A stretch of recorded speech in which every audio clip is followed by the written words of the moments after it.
ఏ రకంగా జగన్మోహన్ రెడ్డి గారి మీద కక్ష సాధింపు చర్యలు చేపట్టాలనేటువంటి దాని మీద పెట్టినటువంటి శ్రద్ధ ఈ 15 నెలల్లో ప్రజల మీద, ప్రభుత్వం మీద, రాష్ట్రం మీద పెట్టుంటే కాస్త మంచన్న రాష్ట్రానికి జరిగేదని చెప్పి ఈ రాష్ట్రంలో ప్రజలందరూ కూడా అనుకుంటా ఉన్నారు. సరే, కింద స్థాయి కార్యకర్తల దగ్గర నుంచి, సోషల్ మీడియా యాక్టివిస్టుల దగ్గర నుంచి, గ్రామాల్లో ఉన్నటువంటి వైఎస్ఆర్ కాంగ్రెస్ పార్టీ నాయకుల దగ్గర నుంచి చివరికి రాష్ట్ర స్థాయిలో ఉన్నటువంటి నాయకత్వం వరకు అనేక కేసులు, దాదాపు 2700, 2800 కేసులు ఈ గత 15 మాసాల్లో ఈ ప్రభుత్వం పెట్టింది. ఈ మధ్యకాలంలో కూడా మీరు అందరూ చూశారు, మా పార్టీ సీనియర్ పార్లమెంటేరియన్, మూడోసారి ఎంపీగా వ్యవహరిస్తున్నటువంటి మిథున్ రెడ్డి గారి మీద మొన్న రీసెంట్గా వారిని విచారణకు పిలవడం, వారిని అరెస్ట్ చేయడం, నిన్న సెంట్రల్ జైలు కూడా తరలించడం, రిమాండ్కి వేయడం అనేటువంటిది మీరు అందరూ కూడా చూశారు. వాస్తవానికి రాష్ట్రంలో ఉన్నటువంటి ఇన్వెస్టిగేషన్ ఏజెన్సీస్ రాష్ట్ర ప్రభుత్వం కింద అనేకమైనటువంటి ఉంటాయి.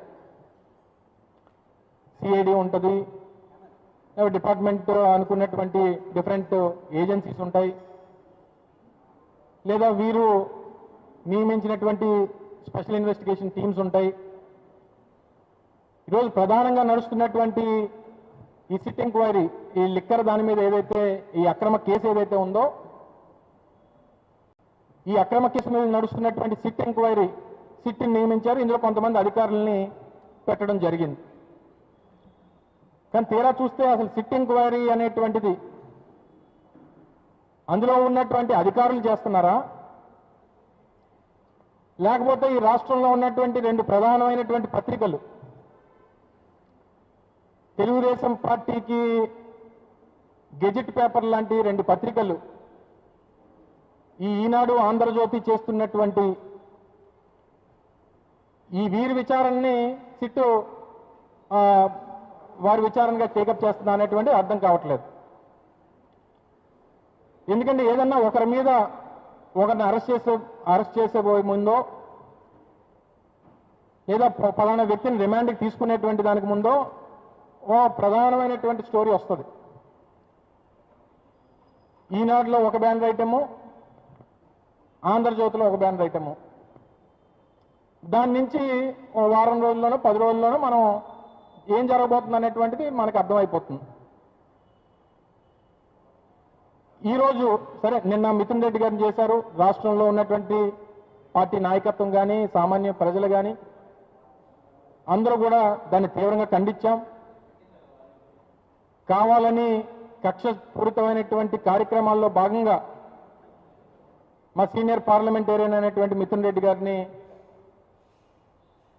నిన్న అరెస్ట్ చేయడం జరిగింది అనేటువంటిది మా మాజీ ముఖ్యమంత్రి జగన్మోహన్ రెడ్డి గారి దగ్గర నుంచి అందరం కూడా దాన్ని తీవ్రంగా ఖండించాం. తీరా ఈరోజు చూస్తే ఇది ఈనాడు పేపర్. దీంట్లో ఈరోజు బ్యానర్ ఐటమ్ బిగ్ బాస్ జగనే. ఇది ఒక ఆర్టికల్. సరే, దీంట్లో ఉన్నటువంటి విషయాలు ఇవన్నీ, ఆ విషయాలు వాటి జోలికి వెళ్దాం. ఇది ఆంధ్రజ్యోతి పేపర్. దీంట్లో కూడా దీనికి ఒక సపరేట్ ముడుపులు మూల విరాట్కే అని చెప్పి ఇది ఒక ఆర్టికల్. ఛార్జ్ షీట్లో ఏం రాయాలో,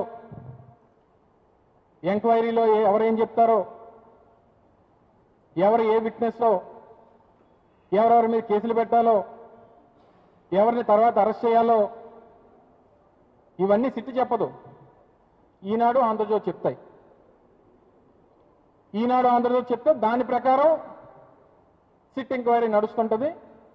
దాని ప్రకారం అరెస్టులు ఉంటాయి. దాని ప్రకారం కక్ష సాధింపు చర్యలు చేపడతాం. దాని ప్రకారం మా ఇన్వెస్టిగేషన్ నడుస్తుంది అనేటువంటిది ఈరోజు రాష్ట్రంలో కనబడతా ఉంది. ఎంత అన్యాయంగా కేసు నమోదు చేశారంటే, సహజంగా ప్రభుత్వం నడుస్తున్నప్పుడు,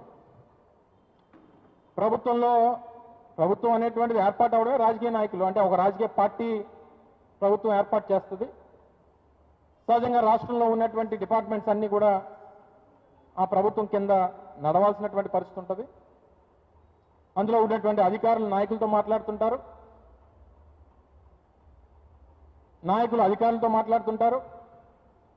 సహజంగా అధికారం ఉన్నప్పుడు మా వ్యక్తిగతమైనటువంటి సిబ్బంది పర్సనల్ సెక్రటరీలో, ఓఎస్డీలో, లేదా పర్సనల్ అసిస్టెంట్లో వారితో సహజసిద్ధంగా రోజువారీ వారితో కమ్యూనికేషన్ అనేటువంటిది ఉంటుంది. ఇంకా మెయిన్ సీఎంఓలో అయితే సహజంగా అన్ని డిపార్ట్మెంట్స్తో ఎప్పటికప్పుడు